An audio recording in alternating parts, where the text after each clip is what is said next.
Hello and welcome once again to another Red Gaming Tech video. Myself, Aaaand, where as always, I'm here with the latest from the tech world in the last 24 or so hours. Now we're going to start off with a very interesting report regarding side channel attacks. Now these undoubtedly need no introduction because, well, we were dealing them for the majority of last year because they came in the form of none other than Spectre and Meltdown, and of course they're still being discussed this year in this very video, and a video I did not too long ago as well. So there's a recent white paper that's come out, and this basically contains the findings of researchers with Google Security who analysed the prevalence and viability of side channel vulnerabilities. Now we have numerous researchers contributed to this white paper. Of course, the white paper is going to be linked in the description below this video, but it is very lengthy, just to warn you if you do decide to read the source material. But the TLDR essentially is that they set out to explore not only the implications of side channel attacks on security software and programming languages, they also of course looked into what could be done to actually try and prevent them. Now, their evaluation was based on three primary points, so they're finding side channels, understanding the speculative vulnerabilities, and of course the all-important topic of mitigation. So, unfortunately, they did find that these speculative vulnerabilities, at present at least, basically bring something to the table that no software-based mitigation can truly address. Now, of course, we have seen microcode updates and other software updates put into place by Intel. But obviously they have been putting various things in place for the hardware side as well, and that's been a bit better in terms of actually fighting back against this without doing, or causing, should I say, a performance penalty. But unfortunately we have seen some progress in the software side, but we have seen the limitations that these researchers are talking about. But the conclusion that they did reach is that any and all processes that employ speculative execution will remain vulnerable at a hardware level.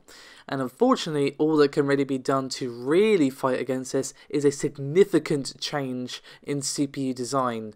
And this will eventually lead to more secure hardware and also the isolation of hardware and operating system processes. Now, that sounds pretty obvious. It's like, okay, yeah, remove speculative execution and you get rid of the speculative execution vulnerability. Yeah, that sounds pretty obvious, but the problem is speculative execution is an important, almost critical performance optimization technique used by most x86 processors. So obviously, people who make CPUs like AMD and Intel and whoever would rather minimize vulnerabilities in other ways. And I don't see them stopping using speculative execution anytime soon. There are other mitigation techniques that the paper does put forward, such as timing mitigation or branchless masking, but as you might expect, each comes with pros and cons of their own. All of this is detailed at length in the paper, so it is going to be linked below, as I've already said. Go give it a read if you want to see exactly what they have to say for themselves. But essentially, they conclude that CPU and architecture design as it stands right now faces three problems. Again, finding these vulnerabilities, understanding them, and mitigating them. And unfortunately, they kind of echo the comments recently made the last time I talked about side channel attacks, and that it's not going anywhere anytime soon. And the paper reads, quote, "It is now a painful irony that today defense requires even more complexity with software mitigations, most of which we know to be incomplete. And complexity makes these three open problems all that much harder. Spectre is perhaps too appropriately named, as it seems destined to haunt us for a long time." So unfortunately they have found that real change at the hardware level is the only real way to get rid of it. But that's way easier said than done. You can't exactly snap your fingers and come up with something that's going to be as good as speculative execution, when it comes to performance optimization. It's going to be major, and obviously they would rather not do that unless they absolutely have to. So unfortunately, while they're going to obviously minimize via hardware tweaks and software updates, that threat is always going to be looming, at least for the foreseeable future. But we're going to move on from that topic to our next one, which is some very interesting comments from a PlayStation exec, who is none other than Shawn Layden, the head of Sony Interactive Entertainment Worldwide Studios, and basically the chief of all things PlayStation. Now, his comments are interesting for multiple reasons, and let's get through them and then I'll sort of discuss why I think they're interesting, I suppose, is the best way to go about it.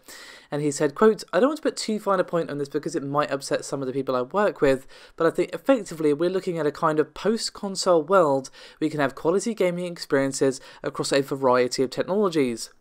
Sure, PS4 and PS4 Pro provide what, of course, we think is the best gaming experience, but there are other consoles out there, be it Switch, Xbox One X, tablets or phones.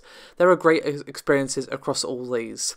What we need to do is recognise all that. We're not little gaming ghettos that are not federated or aligned at all. We're all part of the same gaming community. We just come at it through different doorways.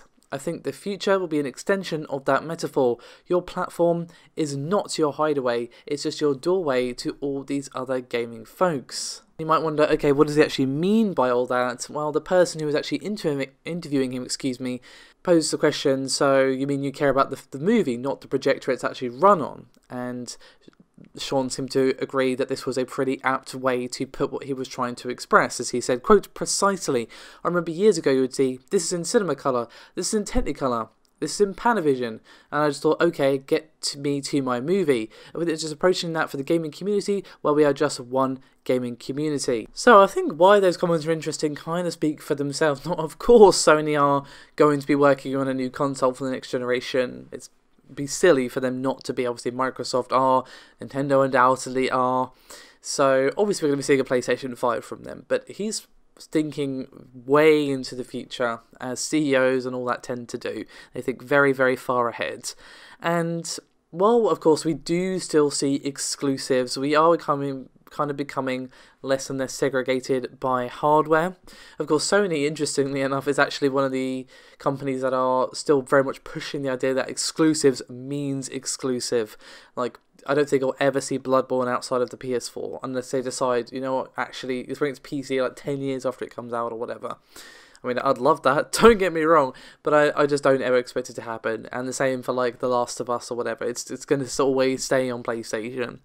So it's interesting to see that he thinks that eventually that might not be the case, where we're going to see just games across all platforms and it's just going to be about your favourite way to play, that sort of thing. So he's obviously not talking about next generation, he's probably not even talking about the generation after that, but long in the future. But that might be where we start to see it phase out, especially as we start to go more digital. Obviously, we have seen an increased interest from numerous people in cloud gaming, like we saw with OnLive way back in the day. That's a name that makes me feel old, because I remember being at the Eurogamer Expo and seeing a booth for OnLive. That's actually the last time I was at Eurogamer Expo.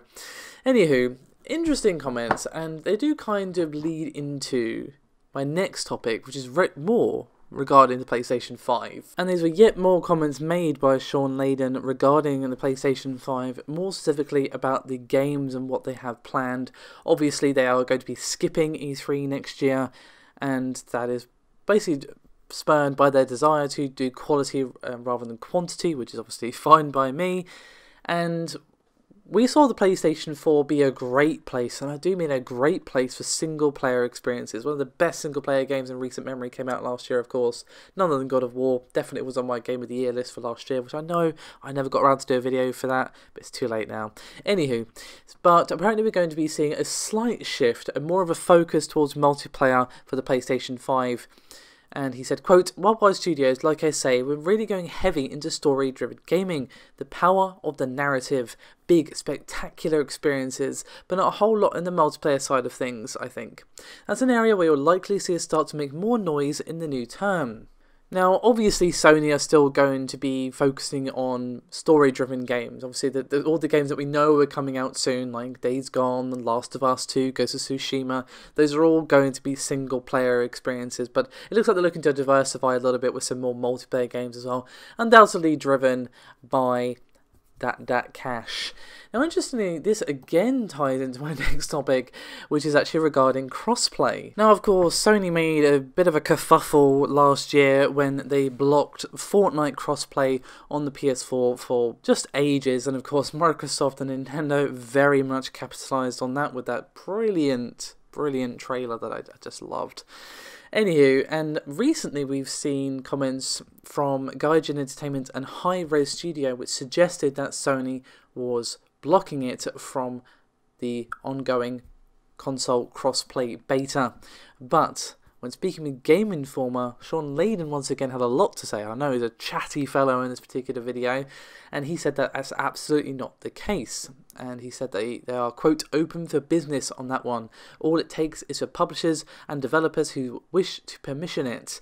As ever, just work with your PlayStation account manager. They'll walk you through the steps that we've learned for our partnership with Epic on how this works.